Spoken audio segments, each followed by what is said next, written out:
क्रांतिकारी विभूतिपुर की जनता को कॉमरेड अजय कुमार का विनम्र अपील है। भारत के कम्युनिस्ट मार्क्सवादी देश के डेमोक्रेटिक सिस्टम में पूरी तौर पर भरोसा रखती है। जनता के जन मुद्दों पर न सिर्फ सड़क पर संघर्ष करती है, बल्कि सड़क पर संघर्ष करके जनता के सवालों को पूरा करने की कोशिश करती है। चूंकि कम्युनिस्ट पार्टी डेमोक्रेटिक सिस्टम का एक हिस्सा अपने को मानती है, इसलिए देश के अंदर जो चुनाव होते हैं उसमें पार्टी शिरकत करती है। उसका मकसद यह होता है कि जनता के सवालों को लेकर सड़क पर संघर्ष से जिन मुद्दों का निष्पादन नहीं होता है, उन मुद्दों को सदन में उठाकर हम सरकार को बाध्य करते हैं। विभूतिपुर एवं राज्य के सवालों को हम लगातार विधानसभा के अंदर उठाते रहे हैं। विभूतिपुर का 1980 से अब तक 7 बार सीपीआईएम प्रतिनिधित्व करती रही है। वर्ष 2020 में प्रतिनिधित्व करने का मौका मुझे मिला। पार्टी ने जिम्मेदारी मुझे सौंपी, चुनावी संघर्ष में हिस्सा लेने के लिए मुझे भेजा और मैं समझता हूं कि चुनाव में पिछली बार मेरे लिए न केवल बहुत मुश्किल भरा समय था, बल्कि पार्टी के लिए भी। लेकिन पार्टी ने उसका मुकाबला किया और पार्टी के फैसले पर जनता ने मुहर लगाया और पार्टी को बहुत बड़ी जीत हासिल हुई। क्षेत्र संख्या 138 विभूतिपुर, श्री अजय कुमार। मैं अजय कुमार, जो विधानसभा का सदस्य निर्वाचित हुआ हूं, सत्य निष्ठा से प्रतिज्ञान करता हूं कि मैं विधि द्वारा स्थापित भारत के संविधान के प्रति सच्ची श्रद्धा और निष्ठा रखूंगा। मैं भारत की प्रभुता और अखंडता अक्षुण्ण रखूंगा तथा जिस पद को मैं ग्रहण करने वाला हूं, उसके कर्तव्यों का श्रद्धापूर्वक निर्वहन करूंगा। किसी भी चुने हुए जनप्रतिनिधि के 3-4 काम होते हैं। उनमें प्रमुख काम होता है कि जिस क्षेत्र से वह चुना जाता है, उस क्षेत्र के सवालों को सदन में उठाना। मैं स्वास्थ्य विभाग महोदय मैं स्वास्थ्य विभाग के अनुदान मांग के समर्थन में और कटौती प्रस्ताव के विरोध में बोलने के लिए खड़ा हूं। महोदय, बिहार में स्वास्थ्य विभाग ने काम किया है, इससे कोई इनकार नहीं कर सकता। क्योंकि हमें याद है कि आज से 5 साल पहले हॉस्पिटल में जब हम लोग जाते थे तो हॉस्पिटल में मरीज के जगह पर जानवर बैठे हुए मिलता था। लेकिन आज हॉस्पिटल में डॉक्टर बैठते हैं, बेशक वहां मरीज भी जा रहे हैं, कुछ दवाइयां भी मिल रही है। हॉस्पिटल के हिसाब से बिहार के अंदर जो काम हुआ है उसे और बढ़ाने की जरूरत है और मेरी राय है कि उसे डिसेंट्रलाइज करने की जरूरत है। मैं इस बात का पूरी तौर पर समर्थन करता हूं कि पीएमसीएच जो एक बड़ा हॉस्पिटल बन रहा है, दुनिया का दूसरा, एशिया का सबसे बड़ा हॉस्पिटल, वो जरूर बने।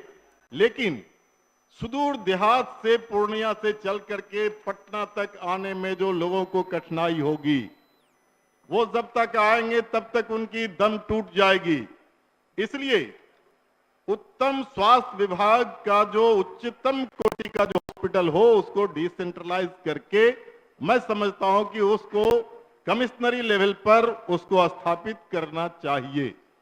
दूसरी बात हम ये कहना चाहते हैं कि बिहार के अंदर जो स्वास्थ्य विभाग है, उसके हिसाब से बिहार में हमें इन बात को देखना पड़ेगा कि जो अभी हमारे साथी बोल रहे थे कि जो जिला अस्पताल है, हर जिला अस्पताल में डॉक्टर हर विभाग का तो नहीं, लेकिन कम से कम हम कहना चाहते हैं कि सर्जन जो है सभी जिला अस्पताल में उपयुक्त मात्रा में उसकी भर्ती करनी चाहिए, उसकी उपस्थिति सुनिश्चितता करनी चाहिए।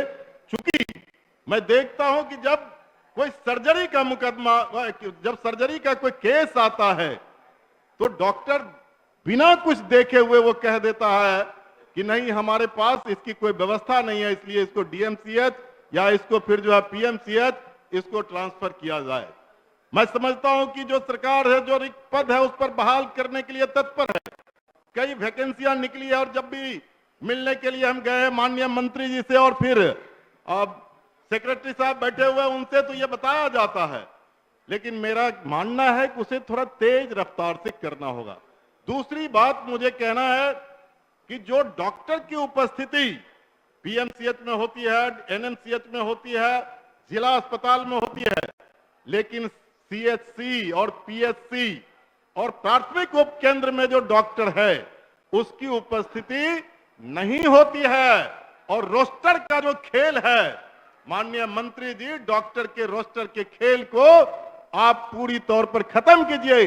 हर डॉक्टर को 8 घंटा सप्ताह में जो है 6 दिन कम से कम वो रहे, इसकी सुनिश्चितता कर दीजिए तो आसानी से लोगों को मुहैया हो पाएगा। दूसरा यह होता है कि विकास के लिए जो जिम्मेवारी मिली है उसको पूरा करना।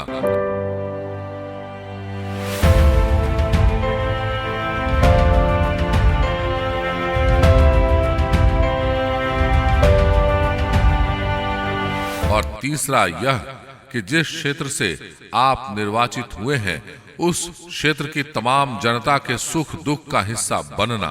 अगर इन 3 कामों को मेरे 5 साल के जो 2020 से लेकर 2025 तक का समय रहा है उनकी समीक्षा की जाए तो मैं समझता हूं ज्यादा बेहतर होगा। 5 साल के दरमियान सदन के भीतर जो लगभग 120 दिन का सत्र चला, उसमें हर रोज मैंने जनता की जिंदगी से जुड़े हुए सवालों को उठाने की कोशिश की। याद रहे, ईवीएम मशीन के पहले नंबर के निशान, हंसिया हथौड़ा तारा छाप पर बटन दबाकर भारी से भारी मतों से कॉमरेड अजय कुमार को विजयी बनाएं और विधायक का ताज पहनाएं। और मैंने जो सवाल उठाए उनका निदान निकला। जैसे जन्म और मृत्यु प्रमाण पत्र निर्गत करने का केंद्र प्रखंड का कार्यालय होता था, मेरे सवाल करने पर वापस पंचायत के स्तर पर किया गया। महोदय, फर्स्ट आप ही हैं। राज्य में जन्म एवं मृत्यु प्रमाण पत्र बनाने के लिए पूर्व में सरकार द्वारा आंगनवाड़ी सेविका एवं पंचायत सचिव को प्राधिकृत किया गया था, जिसे आम लोगों को सुगमता पूर्वक जन्म एवं मृत्यु प्रमाण पत्र उपलब्ध हो पाता था। वर्तमान में संबंधित विभाग द्वारा प्रखंड सांख्यिकी पदाधिकारी को रजिस्ट्रार नियुक्त कर जन्म एवं मृत्यु प्रमाण पत्र निर्गत की जा रही है। एक प्रखंड सांख्यिकी पदाधिकारी लगभग 4-5 प्रखंडों के प्रभार में होते हैं, जिससे लोगों को बार बार प्रखंड कार्यालयों का चक्कर लगाना पड़ता है। समय पर जन्म एवं मृत्यु प्रमाण पत्र नहीं मिलने के कारण उक्त प्रमाण पत्र से संबंधित कार्य काफी बाधित होता है। अतः पूर्व की व्यवस्था को बहाल करते हुए आंगनवाड़ी केंद्र एवं पंचायत सचिव के माध्यम से ही जन्म एवं मृत्यु प्रमाण पत्र निर्गत कराने हेतु हम सदन के माध्यम से सरकार का ध्यान आकृष्ट करना चाहते हैं। यह सिर्फ विभूतिपुर का नहीं, राज्य का सवाल था, एक बड़ा सवाल। उसी तरह किसान के लिए बीज का सवाल था। उसके अंदर जो विसंगति थी उसे दूर करने की जरूरत थी। जिसकी जरूरत नहीं थी वह बीज दिया जाता था। इसे जब मैंने सदन में उठाया तो आज जिस बीज की जरूरत है वह हाइब्रिड बीज मुहैया कराई जा रही है। डीएपी देखिए सर, आज काला बाजारी 1350 के बदले 2-2 हजार रुपया में डीएपी मिल रही है। सरकार का खुद का जवाब है कि मैं 70% ही डीएपी उपलब्ध करा पा रहा हूं। मेरा क्वेश्चन है, 70% का मतलब 30% जो कृषि योग्य हमारा रबी के लिए, बुआई के लिए है, सरकार उसके पास में क्या उसके बारे में योजना है? क्या बिहार के किसान को भगवान के भरोसे सरकार छोड़ देगी? क्या योजना है? तीसरी बात जो मैं कहना चाहता हूं कि स्कीम वर्कर, खासकर मिड डे मील, आशा, ममता, आंगनबाड़ी सेविका के मानदेय बढ़ाने का सवाल उठाया। इस पर सरकार ने आंशिक अमल किया। मैंने स्वच्छताग्राही और सुपरवाइजर के सवाल को उठाया। सामाजिक सुरक्षा पेंशन की राशि बढ़ाने का प्रश्न उठाया, उसमें आंशिक सफलता मिली। ये कुछ इस तरह के सवाल हैं जो दिखाई पड़ते हैं। मूल रूप से समाज कल्याण विभाग का सबसे बड़ा विषय है, वो विषय है आपको सामाजिक सुरक्षा पेंशन। हमें लगता है कि जितनी दुहाई दे रही है ये सरकार, और बोलते थकते नहीं है कि डबल इंजन की सरकार है, पैसे की कोई कमी नहीं है, तो कभी सोचे हैं कि बिहार में 400 रुपया जिन सामाजिक सुरक्षा पेंशन जिस विकलांग की बात करते हैं 400 रुपया देते हैं, 2 टाइम चाय के साथ बिस्कुट क्या पी सकता है, खा सकता है दिव्यांग? क्या आप कर रहे हैं? अरे केरल के अंदर जो है वो 2000 रुपये पेंशन है, दिल्ली में 2000 रुपये पेंशन है, आपके बगल में झारखंड में 1000 रुपये पेंशन है, हरियाणा में 3000 रुपये पेंशन है। आपकी डबल इंजन की सरकार अगर है तो यहां बढ़ाने में आपको क्या दिक्कत है?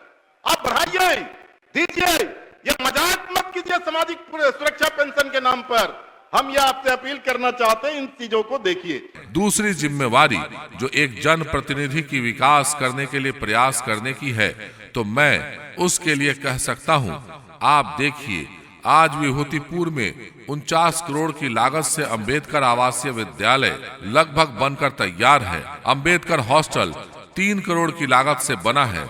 जब सरकार ने योजना बनाई थी कि सबको पढ़ने के लिए निकट एक विद्यालय हो, उसके लिए मोहल्ले में जो सर्व शिक्षा अभियान के तहत नव सृजित प्राथमिक विद्यालय खोले गए, खोलने के लिए तो सरकार ने खोल दिया था, लेकिन बाद में नीतियों को बदलकर उक्त भवनहीन विद्यालयों को डिमोलिश करने का फैसला ले लिया।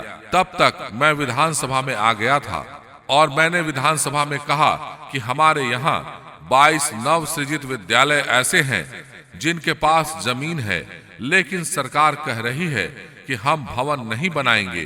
तो उस जगह पर विधानसभा में विधायक की हैसियत से मैंने मुख्यमंत्री क्षेत्रीय विकास योजना के अंतर्गत सबसे पहले उन्हीं विद्यालयों के भवन निर्माण के लिए लेटर पैड पर लिख कर दिया और लगातार इस सवाल को सदन में उठाता रहा और अंततः सरकार को मजबूर होकर अपनी नीति बदलकर भवन निर्माण का फैसला लेना पड़ा।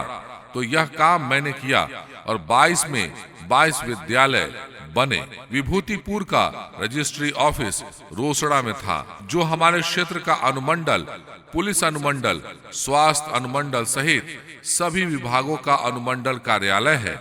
रजिस्ट्री ऑफिस को तथाकथित राजनीतिज्ञों ने सुनियोजित तरीके से दलसिंह सराय शिफ्ट करवा दिया था, जिससे किसानों को भारी परेशानी का सामना करना पड़ रहा था, जिसे मैंने सरकार के स्तर से हस्तक्षेप करके पुनः रोसड़ा में स्थापित कराया।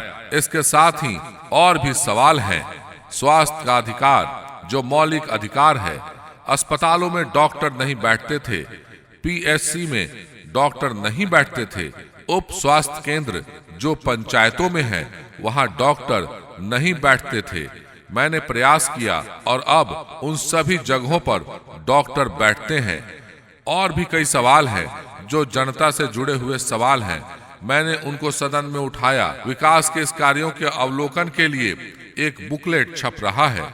इसमें मैंने विधानसभा में जितने प्रश्न किए, विकास के जितने काम किए, जितनी सड़कें बनी, कितने स्कूल बने, कितने पुस्तकालय बने, कितने सामुदायिक भवन बने, कितने चबूतरों का निर्माण हुआ, मैं एक तरह से कह सकता हूं कि अभी लगभग 450 किलोमीटर से अधिक सड़क बनी है और लगभग 117 से ज्यादा मुख्यमंत्री क्षेत्रीय विकास योजना के अंतर्गत काम हुए हैं। उनके अलावा भी स्वास्थ्य विभाग की तरफ से 17 के लगभग स्वास्थ्य केंद्रों का निर्माण हो रहा है।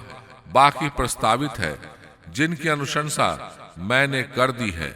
जनप्रतिनिधि की तीसरी जिम्मेदारी है जनता के सुख दुख का हिस्सा बनना, उसके संपर्क में रहना मेरी पूरी कोशिश रही है और मैं विभूतिपुर की जनता के बीच रहा हूँ, चाहे खुशी का समय हो या गम का समय हो।